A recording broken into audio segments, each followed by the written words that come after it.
അതിനുവേണ്ടി ഒരു പാൻ ഗ്യാസിൽ വെച്ചിരിക്കുകയാണ്. പാൻ നന്നായിട്ട് ചൂടായ ശേഷം അവലിട്ട് കൊടുക്കാം. അവലിട്ട് കൊടുത്ത ശേഷം ഗ്യാസിന്റെ ഫ്ലെയിം കുറച്ചു വെക്കണം.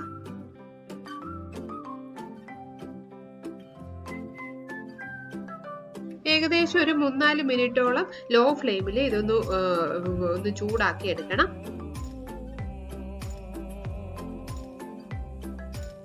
അവലിട്ടിട്ട് ഏകദേശം 1 മിനിറ്റ് കഴിയുമ്പോഴേക്ക് അവലിന്റെ ക്വാണ്ടിറ്റി കുറച്ചുകൂടെ കൂടി വരുന്നതായിട്ട് നമുക്ക് കാണാൻ പറ്റും. കുറച്ച് ക്രിസ്പി ആയിട്ട് വരും. ഫ്ലെയിം കുറച്ച് വെച്ചിട്ട് തന്നെ നമുക്ക് ഇത് നന്നായിട്ടൊന്ന് ക്രിസ്പി ആക്കി എടുക്കണം.